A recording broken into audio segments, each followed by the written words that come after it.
Nagprito ako ng Goodbye My Head. So, yung pinagprituhan ko, siya din yung pinagsangagan ko ng kanin para masarap yung lasa ng kanin. Diba? Ginagawa nyo rin ba ito, guys? Yung pinagprituhan ng tuyo is yun yung mantikang ginamit sa pagsasangag. Diba? Ganito kasi sa amin sa probinsya. Para nakatipid ka na, masarap pa yung lasa ng kanin. Tapos may itlog. Tapos tuyo, sausawan. Ayan o, naka-ready na yung aking sausawan. Ano lang pala yan? Sili. Nasunog yung niluto kong kanin. Dumating na kasi yung anak ni Amo. Ay, nasunog tuloy. Ay, natutong. Ang kulit kasi ni Amo. Ayaw. May schedule na naman kasi siya sa hospital. Okay na nga yan? So, ito na yung pagkain ko, guys. Natutong nga lang yung aking diba? Crunchy kasi natutong.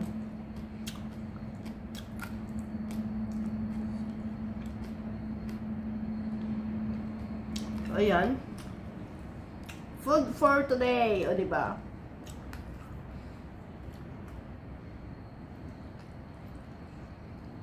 So, ayan.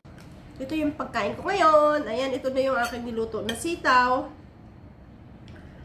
At ang natutong kong sinangag, syempre, kanting Goodbye My Head na tuyo. So, ayan guys, kain na tayo. Kamay-kamay. So,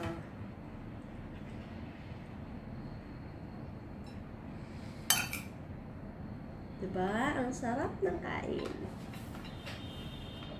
Kamay. Sarap. Kahit hindi ako marunong magluto, masarap din.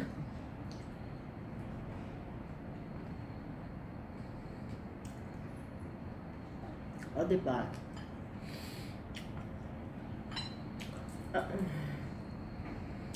Sabi ko nga kanina, si Amo kasi dumating na yung anak niya at kakain sila sa labas. So, ngayon, kahapon na blood test. Ngayon, yung result ng blood test na yun is sa 7.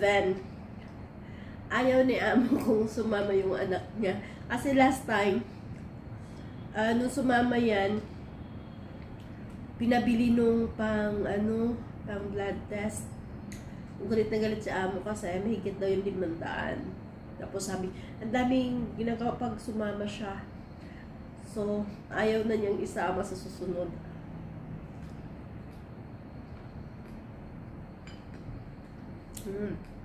Kami na lang daw yung ng report ng results sa susunod. Sabi ko,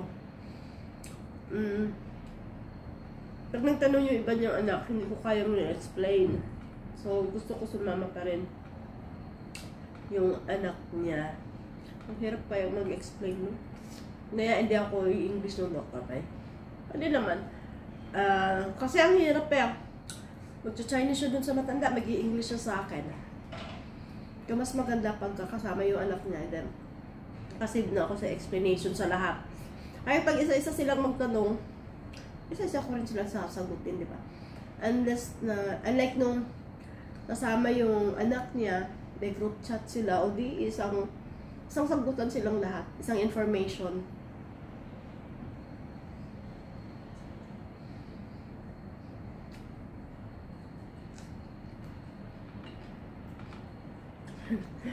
Ayaw lang talaga. Ay, hirap tayong matanda, guys. Sa totoo lang. Masyadong matigas ang ulo. Ayaw makinig pag gusto niya. Sabi ko dun sa anak niya, pumunta ka dito ng maaga para wala na siyang magawa. Kung kung wala na kami dito, pagdating mo kako, pumunta ka na lang sa hospital. Kasi matagal naman yan doon eh.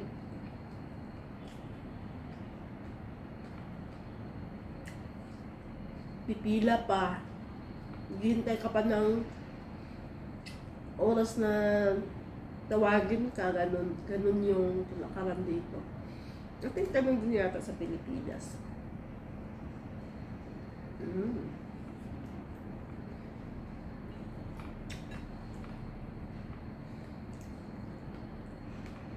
Ako naman, iwas responsibilidad. Hindi naman talaga ako kasama niyan lagi.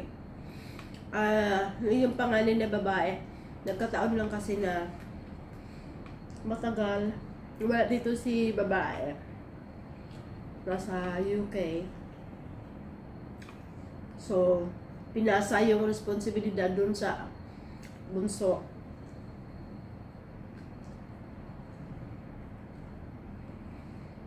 Siyempre yung bunso, excited naman kasi nga ngayon na nakakasama.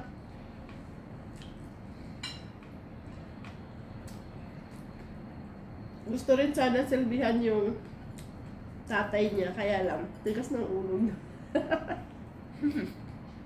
Nung matanda, nakakatuwa siya. Kami na lang daw dalawa yung pupunta kasi sabi. Kagabal ka, sabi niya. Ano mo yung mafan? Parang sa gabal, something ganun. Magulo kang kasama, sabi niya.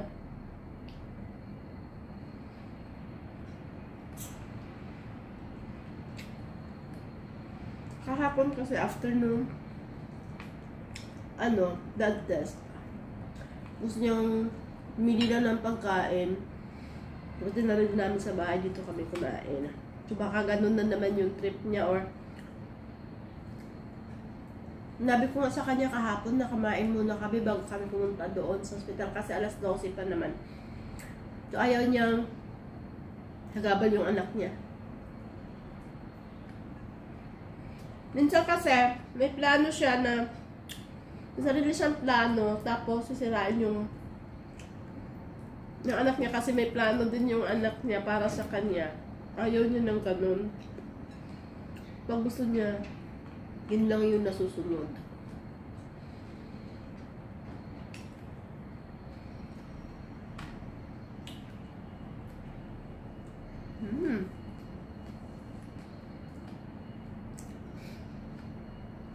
Mahirap kainin yung natutungan. Crunchy, crunchy. Parang pop rice tuloy ang naalala ko.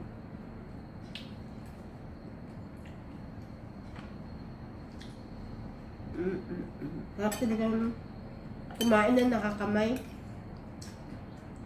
Lagi ko kasing kasama si amo pag kumain. Kaya kahit yung pagkain Pinoy, pinakain mo kailangan ka nakakutsara at ayaw na ayaw nyo makita akong nagkakamay. Siyempre tayo naman ng mga Pinoy, sanay tayo magkamay.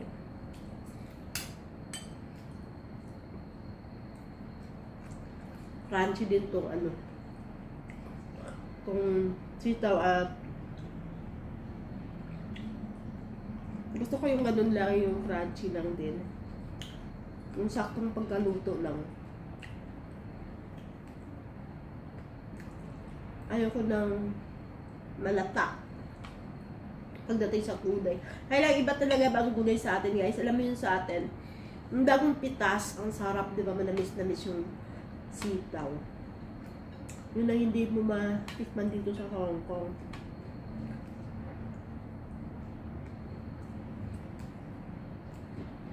I think kalabasa lang yung masarap dito na gulay. All in all, wala lang. Pero ganyan lang, kumain ka nga ng sitaw. Pero siyempre ako taga-probinsya. Sanay din ako pipitas lang. Kaya pag may garden, pipitasin mo lang. O kaya yung mga naglalako sa bagong pitas. Kahit naman sa palengke, mostly bagong pitas ka talaga yan. Bago nila dalhin sa palengke. So pagka palengke time, talagang bago yung mabibili mong gulay. So ang sarap ng gulay talaga sa Pinas. Matamis.